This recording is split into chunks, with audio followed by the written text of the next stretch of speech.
So, you've just been granted a royal mint. Silver arrives at your gate by the cartload, soldiers stand guard at your door, and somewhere inside a stone workshop, men with hammers are turning raw metal into the coin of the realm. You do not dig the ore. You do not fight for the silver. You simply receive it, stamp it, and hand it back, keeping a cut of every ounce that passes through your building.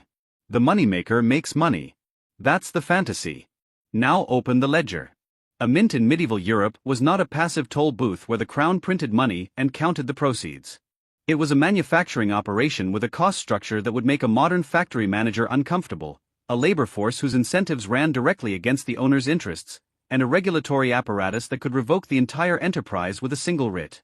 Historians who have worked through the surviving mint accounts, the English pipe rolls, the French ordonnances de monnaies, the Venetian Zecca records, keep arriving at the same finding. The mints that generated sustained wealth for their operators were not the ones that processed the most silver. They were the ones that controlled the spread between what they paid for bullion and what they charged to coin it, at every step of the process simultaneously, across multiple revenue lines that most people outside the trade never thought to count. Everyone else was one recoinage order away from ruin. A mint earned its income not from possessing money but from the transaction of producing it. And that distinction, easy to miss from the outside, was what the ledger made plain. Before the first coin is struck, you did not buy this mint at auction. You cannot. In most of medieval Europe, the right to strike coin was a royal prerogative, a monopoly held by the crown and licensed downward through grants, hereditary privileges, and feudal concessions to bishops, counts, and chartered cities. You acquired your mint the same way you acquired most valuable things in this world, through inheritance, political service, a strategic marriage, or several decades of patient lobbying at the right court. And the moment you acquired it, the crown reminded you of something important. The monopoly was theirs. You were operating it on their behalf. The coin that left your building carried the king's face, the king's weight standard, and the king's legal authority. What you held was not ownership of a money supply. You held a license to operate one, and licenses could be revoked, suspended, or absorbed back into royal administration whenever the crown decided the arrangement no longer suited it. The English crown reorganized its provincial mints repeatedly through the 12th and 13th centuries, consolidating control in London and cutting off the income streams of regional operators who had grown comfortable treating their grants as permanent. The Venetian Zecca was a state institution almost from its founding. Private operators in that system were contractors, not proprietors. Even in regions where hereditary mint rights persisted for generations, the legal reality was always the same. You operated at the crown's sufferance, and the crown's sufferance had a price. That price was the first line on your cost sheet, before you employed a single moneya, before you bought a single pound of silver, before you struck a single coin. What it costs to open the door. A mint requires a building robust enough to house a furnace, a melting floor, an assay room, and a secure storage vault. Stone construction was the standard for operations of any permanence, and stone construction in the 13th century ran to costs comparable to a modest manor house, somewhere between £20 and £100 for a purpose-built facility, depending on scale, location, and the ambitions of the operator. That figure was paid once. Everything inside the building was paid continuously. The equipment was not complex by later industrial standards, but it was specialized, and specialization meant expense. A set of coin dies, the engraved iron stamps used to strike the obverse and reverse of each denomination, had to be replaced every 10,000 to 20,000 strikes before the detail wore soft enough to produce substandard coin. In 13th century England, dies were produced centrally at the Tower of London and sold to provincial mints at controlled prices, typically around 2 shillings per pair. A mint processing 100,000 coins a year needed between 5 and 10 pairs annually. That's £1 to £2 in die costs alone, every year, before anything else moves. A melting furnace, crucibles, casting molds, the hammers and anvils for striking, the shears for cutting blanks, the assay cupels for testing silver content. A fully equipped medieval mint required between £15 and £40 in capital equipment to begin operations, and components wore, cracked, and required replacement on a rolling basis. The skilled workforce was the real constraint. Medieval minting was a guild craft, controlled in most of Europe by hereditary families of moneyers, men who had worked the trade for generations and whose specialized knowledge of alloy composition, striking technique, and weight adjustment made them genuinely difficult to replace. In England, moneyers received both a fixed wage and a share of the mint's output, a structure designed to align their interests with the operation's throughput. The fixed wage for a working moneyer ran to perhaps £2 to £4 a year. The output share could add considerably more in active years. A mint employing 4 to 6 moneyers and their assistants carried an annual wage bill of £10 to £20 before any volume bonuses, and in lean years when silver supply dried up and the furnaces went cold, those wages continued regardless. The assayer was a separate category. His job was to verify the silver content of incoming bullion and the weight and fineness of outgoing coin, the quality control function on which the mint's legal standing depended. A trusted, experienced assayer commanded fees that could run to £5 to £8 a year, and his independence from the moneyers was not optional.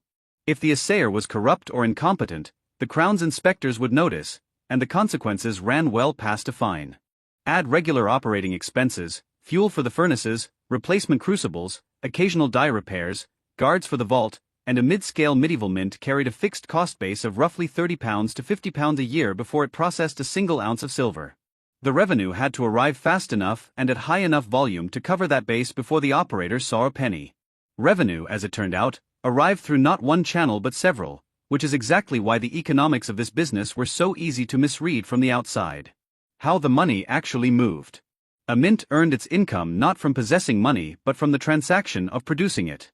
And that transaction involved at least 4 distinct charges, stacked one on top of the other, each extracted at a different point in the process, most of them invisible to the person handing over the bullion. The first was seigniorage. When you brought raw silver to a mint, the Crown was legally entitled to take a percentage of that silver as a direct tax on the coining process, payment for the monopoly right to strike coin at all. In 13th century England, seigniorage ran to roughly 3 to 5% of the silver's face value once coined. On a pound of silver producing roughly 240 pence of coin, the seigniorage levy extracted 7 to 12 pence directly off the top. You did not negotiate this. It was fixed by royal ordinance. And if you were operating a mint on a royal license rather than a hereditary grant, you owed a share of it back to the Crown before you kept anything. The second charge was brassage, the mint operator's own working fee, covering the cost of labor, equipment, and operations. Where seigniorage went to the Crown, brassage stayed with the mint. In practice, brassage ran to another 2 to 4% of face value, bringing the combined deduction to somewhere between 5 and 9% of every pound of silver that entered the building. A man bringing a pound of silver to a 13th century English mint expecting to receive its full value in coin was going to leave with roughly 220 to 226 pence rather than 240. That gap was not a surprise or a negotiation.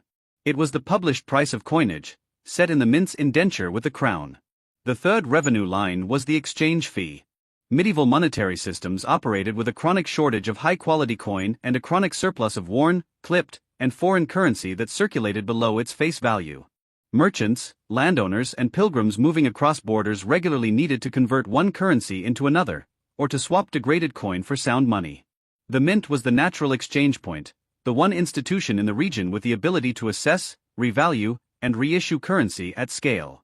Exchange fees ran from 1 to 3% of the value converted, and they applied to every transaction, whether or not the customer wanted new coin struck or simply needed acceptable currency for tomorrow's market.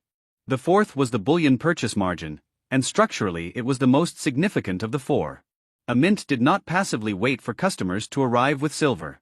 In active periods, it went into the market to acquire bullion directly, buying unworked silver from merchants, miners, and ecclesiastical institutions at prices slightly below the rate it would pay in coin at the mint window. The gap between what it paid for bullion in coin equivalent and what it recovered by coining that same bullion was the operator's arbitrage margin, and it was the most scalable line on the entire income statement. The larger the mint's purchasing network, the larger the flow it could attract, the more that margin compounded. A single transaction ran like this. A merchant arrived with 12 ounces of raw silver. The assayer weighed and tested it, assessing its fineness at 92% pure. The mint credited him at the current bullion purchase rate, slightly below the coin value of that silver, and gave him an exchange note for the equivalent in minted coin, minus seigniorage and brassage. The merchant left with approximately 10 ounces worth of coin. The mint retained the difference, the seigniorage fraction for the Crown, the brassage fraction for its own operations, and the margin between the credited purchase rate and the actual coin value.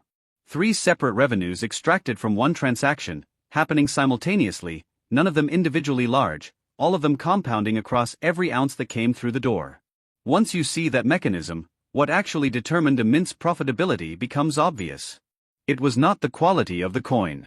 It was the volume of the flow. What the flow looked like, and what stopped it. The English royal mints processed something in the neighborhood of £30,000 to £60,000 worth of silver in active recoinage years, large-scale operations where the crown ordered all existing coin recalled and reissued to a new standard. In quieter periods, the same mints might handle a tenth of that volume. Provincial mints at secondary towns processed considerably less. A mint at a market town serving local merchants and landowners might coin £500 to £3,000 in silver per year in a good period, and a fraction of that in slow years. At 5 to 9% in combined deductions against those volumes, the annual gross revenue from fees and margins at a provincial mid-tier mint ran to roughly £30 to £180 in an active year. Against a fixed cost base of £30 to £50, the margin was meaningful when volume was high and essentially non-existent when it was not. Volume was the variable the operator could not fully control. Silver supply in medieval Europe was geographically concentrated and logistically constrained. The great German silver mines at Goslar and Freiburg in Saxony, the Bohemian deposits at Kutna Hora, and later the Spanish discoveries in the New World, collectively determined how much raw metal was available to European monetary systems at any given time. A mint in a region remote from silver sources depended on merchants choosing to route their bullion through its doors rather than carrying it to a competitor, and merchants made that calculation based on the mint's purchase rates, its location on trade routes, and the quality and speed of its operations. A mint that paid poorly for bullion attracted none. A mint that paid too generously ate its own margin. There was a structural constraint that made this calculation permanently unstable. The crown could change the coinage standard at any time. A debasement, reducing the silver content of the coin while maintaining its face value, attracted bullion to the mint in the short term, because merchants could receive more nominal coin per ounce of silver than before. But it also invited the exact problem that made debasements self-defeating: Gresham's law, the market dynamic where good coin is driven out of circulation by bad. Merchants hoarded the older, heavier silver coin and spent the debased version. The mint received mostly the debased coin for exchange and reissuance. The gross volume continued. The actual silver content processed declined. The margin that looked stable in nominal terms was quietly shrinking in real metal value. Medieval monetary administrators understood this problem without having the vocabulary for it. English records from the 13th and 14th centuries show repeated attempts to stabilize coinage fineness precisely because the alternative, chronic debasement, eroded the very mechanism the mint's economics depended on. When the coin that a mint produced became coin that nobody trusted, the bullion dried up, the furnaces went cold, and the fixed costs kept running. The people who ran it well, and the one that shows exactly what could go wrong. The Venetian zecca is the clearest example of how mint economics worked at scale, more useful than any single proprietor because it ran continuously from the late 12th century onward and served as the monetary backbone of the most commercially sophisticated economy in medieval Europe. It issued the grosso, a high-purity silver coin, beginning around 1194, and the gold ducat from 1284, creating a two-tier monetary system that became the standard of international trade across the Mediterranean. What kept the zecca solvent, where smaller and privately operated mints frequently were not, was its integration with the Venetian state's commercial intelligence. Venice's merchant networks reported bullion availability in Alexandria, Constantinople, and the Levantine ports weeks before the metal arrived in the Adriatic. The zecca could price its purchase rates to attract that bullion before competitors in Genoa or Florence had made their bids. It was not simply reacting to the silver supply. It was, in a meaningful sense, shaping where the supply chose to go. By the late 13th century, the ducat's gold content was fixed at 3.545 grams of 24-karat gold and remained at that standard for centuries, a feat of monetary discipline that no privately operated mint could realistically replicate, because private operators always faced the temptation to shave the content in lean years. The zecca's durability depended on the same thing that made medieval estates durable, not the volume of the resource it controlled, but the discipline of how it managed the margin on that resource across decades and through repeated external shocks. The contrast arrived in England in 1279. King Edward I ordered a comprehensive recoinage, all existing English silver coin to be recalled, assayed, and reissued to a restored, higher purity standard. The operation ran through the Tower Mint in London and a network of provincial mints operating under direct royal supervision. The volume was enormous. Estimates suggest the recoinage processed something in the range of £200,000 to £300,000 of silver over several years. Provincial mint operators who had been running quiet, low-volume operations suddenly found themselves handling 20 times their normal throughput, with die supplies, labor, and vault capacity that had been sized for a fraction of it. The operators who had invested in scalable infrastructure, larger furnaces, Deeper relationships with reliable assayers, vault space beyond immediate need, turned that recoinage windfall into genuine capital accumulation. The ones who had been running lean, minimizing fixed costs during the quiet years, found their operations bottlenecked at exactly the moment the volume arrived. A mint that could not process coin fast enough during a royal recoinage did not simply miss revenue. It attracted royal scrutiny, potential suspension of its license, and the kind of audit that had a way of finding discrepancies the operator would prefer had remained unfound. What the top operators understood that the others did not. The mint operators who sustained profitability across multiple decades shared three practices that the average operator either could not afford or chose not to prioritize. The first was bullion sourcing independence. A mint dependent on walk-in customers bringing silver to the window was a mint whose volume was set by other people's decisions. The operators who built systematic relationships with major silver merchants, the Italian banking houses moving metal across the Alps, the wool merchants who regularly held foreign coin that needed reissue, the ecclesiastical treasuries periodically converting accumulated plate into circulating currency, controlled their own pipeline. They did not wait for the bullion to arrive. They knew where it was and offered terms calibrated to attract it before it went elsewhere. The second was assay credibility. This sounds like a compliance cost. It functioned as a marketing advantage. A mint whose assay standards were known to be rigorous attracted merchants who needed coin they could trust, merchants who were willing to pay slightly higher brassage rates in exchange for the certainty that the coin they received would pass inspection in Bruges, in Genoa, and at the English Exchequer without penalty. Trust was the premium product. Mints with reputations for shaving their assay, producing coin marginally lighter or lower in silver content than the standard, paid for it in lost merchant relationships that took years to rebuild. The third was operating through the slow periods without abandoning fixed capacity. The temptation in a low-volume year was to dismiss the assayer, scale back the moneyer workforce, and let the furnaces go cold. The short-term cash savings were real. The medium-term cost was the inability to scale quickly when the volume returned, in a royal recoinage, in a sudden surge in regional trade, in the aftermath of a silver discovery. The mints that maintained their operational capacity in quiet years were the ones positioned to process volume at scale when the opportunity appeared. Maintenance spending during a trough was not overhead. It was optionality purchased in advance. Running the actual numbers. 3 realistic operating tiers show what the ledger looked like in practice. A small market town mint processing £1,000 in silver per year generated roughly £70 in gross fee revenue at a 7% combined deduction rate. Fixed operating costs, moneyers, assayer, die purchases, furnace fuel, vault security, ran to £35 to £45. Net margin, around £30.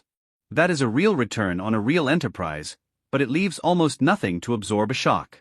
1 year where silver supply halved, a regional trade disruption, a road closure, a competing mint offering better purchase rates, and the net falls below the fixed cost base. The operator is now subsidizing the mint from other income while waiting for volume to recover.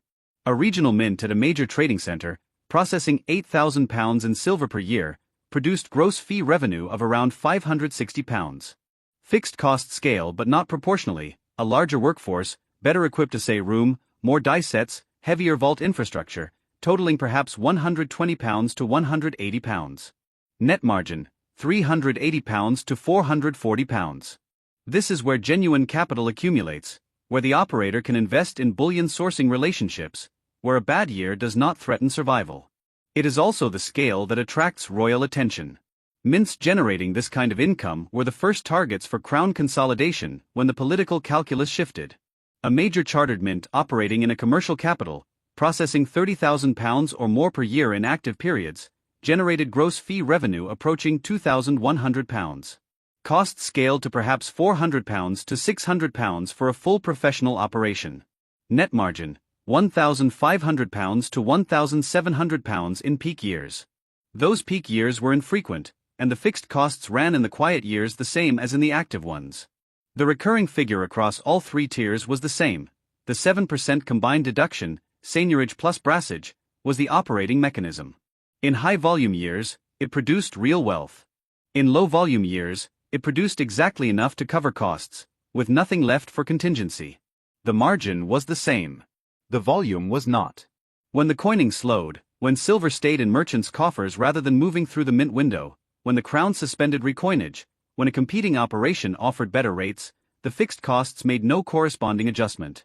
Owning a mint meant owning a machine that ran exactly as long as the silver kept flowing, and went silent the moment it stopped, with a full wage bill running either way. What the ledger looked like at the end. Return to the building you were granted. Stone walls, a furnace, a vault, a door that opens when the silver arrives and closes when it does not. In the favorable version, the silver arrives continuously, the hammer strikes ring out every morning, and the deduction percentage compounds quietly into a growing treasury across a long and uneventful career. Under those conditions, stable crown relations, a well-maintained bullion network, no competing mints undercutting your purchase rates, no royal recoinage that overwhelms your capacity or bypasses you entirely, a mid-tier operation compounded £30,000 in net earnings across a productive career and left your heir a franchise worth protecting. The realistic version, drawn from the actual pattern of what happened to mint operators across 13th and 14th century Europe, is more constrained. Crown policy changes without notice. A recoinage order arrives and your infrastructure cannot scale fast enough to capture it. A competing mint in the next county offers a half-point better purchase rate and your merchant relationships quietly migrate. The assayer you trusted for 15 years retires and his replacement makes 2 errors in the first year that trigger an exchequer audit. Silver supply from a key regional source dries up after a mine flood in Saxony. None of these events is catastrophic in isolation. Layered across a decade, each one eroding the volume on which the 7% deduction depended, they transform a viable operation into a drain on the operator's other resources. And through every one of those events, the fixed costs ran exactly as they always had. The moneyer's wages, the assayer's fee, the die replacements, the furnace fuel, the vault security. Whether £30,000 passed through the building that year or £1,000, the overhead made no distinction. The mint that looked like a money machine was, at every moment, a volume-dependent enterprise running on a margin that rewarded consistency and punished disruption, and medieval European monetary history provided disruption in reliable abundance. Not always catastrophically. Frequently enough. So the next time you picture that stone building on the edge of the market square, silver carts arriving at the gate, hammers ringing inside, imagine the ledger that lived alongside it. The one that showed the same fixed costs written in every year in the same careful hand, across the good years and the quiet ones, waiting for the volume that sometimes came and sometimes did not, and that said nothing about which kind of year this one was going to be until it was already over.